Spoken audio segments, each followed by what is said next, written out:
اعوذ باللہ من الشیطان الرجیم، بسم اللہ الرحمن الرحیم۔ السلام علیکم۔ ایک آدمی ابراہیم بن ادہم رحمہ اللہ کے پاس آیا اور ان سے عرض کیا، ابو اسحاق، میں اپنے نفس پر بے حد زیادتی کرتا ہوں، مجھے کچھ نصیحت کیجیے جو میرے لیے تازیانہ اصلاح ہو۔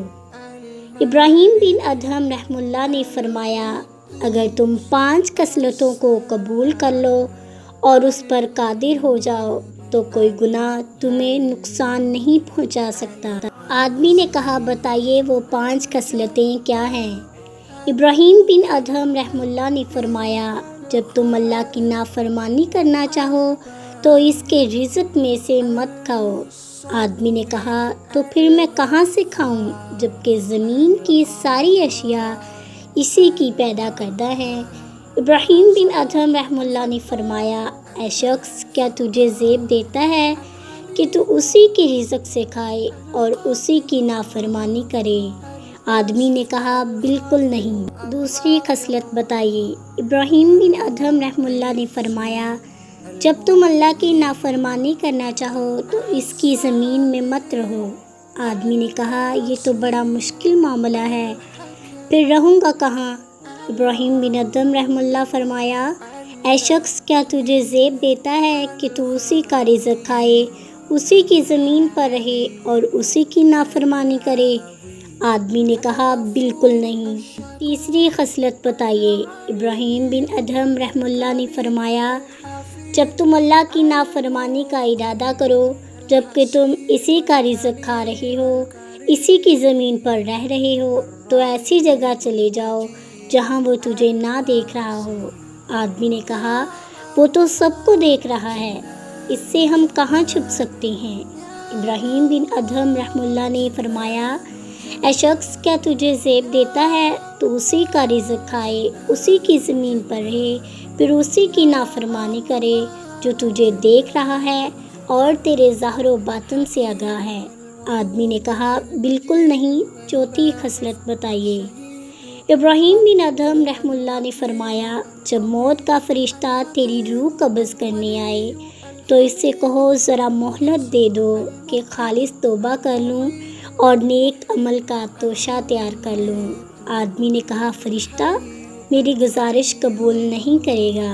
ابراہیم بن ادہم رحمہ اللہ نے فرمایا، جب تم توبہ کرنے کے لیے موت کو مؤخر کرنے کی قدرت نہیں رکھتے اور جان رہے ہو کہ موت کا فرشتہ آ گیا تو 1 سیکنڈ کے لیے بھی تاخیر نہیں ہو سکتی، تو نجات کی امید کیوں رکھتے ہو؟ آدمی نے کہا، 5ویں خصلت بتائیں۔ ابراہیم بن ادہم رحمہ اللہ نے فرمایا، جب جہنم کے دروغے تجھے جہنم کی طرف لے جانے کے لیے آئیں تو ان کے ہمراہ مت جانا۔ آدمی نے کہا، وہ تو میری ایک نہ سنیں گے۔ ابراہیم بن ادہم رحمہ اللہ نے فرمایا، تو پھر نجات کی امید کیوں رکھتے ہو؟ آدمی نے کہا، ابراہیم میرے لیے کافی ہے، میرے لیے کافی ہے، میں آج ہی توبہ کرتا ہوں اور اللہ سے اپنے گناہوں کی مغفرت کا سوال کرتا ہوں۔ چنانچہ اس شخص نے سچی توبہ کی اور اپنی پوری زندگی کو عبادت و ریاضت میں گزارا۔ ایک عابد نے نماز شروع کی، جب ایاک نعبد پر وہ پہنچے تو ان کے دل میں خیال پیدا ہوا، میں واقعی عابد ہوں۔ فوراً ان کے دل میں آواز آئی کہ تو جھوٹا ہے، تو صرف مخلوق کا عابد ہے۔ فوراً توبہ کی اور لوگوں سے دوری اختیار کر لی، اور ایک روز اسی طرح نماز انہوں نے شروع کی۔ جب ایاک نعبد پر پہنچے تو ندا آئی، تو جھوٹا ہے، تو صرف اپنی بیوی کا عابد ہے۔ چنانچہ اس کے بعد انہوں نے بیوی کو چھوڑ دیا۔ اس کے بعد انہوں نے شروع کی، جب ایاک نعبد پر پہنچے تو ندا آئی، تو جھوٹا ہے، تو صرف اپنے مال کا عابد ہے۔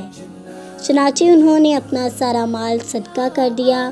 پھر انہوں نے نماز شروع کی، جب ایاک نعبد پر وہ پہنچے تو ندا آئی، تو جھوٹا ہے، تو صرف اپنے کپڑوں کا عابد ہے۔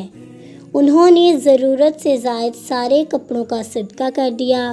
پھر انہوں نے نماز شروع کی، جب ایاک نعبد پر پہنچے تو ندائی اس قول میں اب تم سچے اور مخلص ہو، حقیقتاً میری عبادت کرنے والے تم ہو۔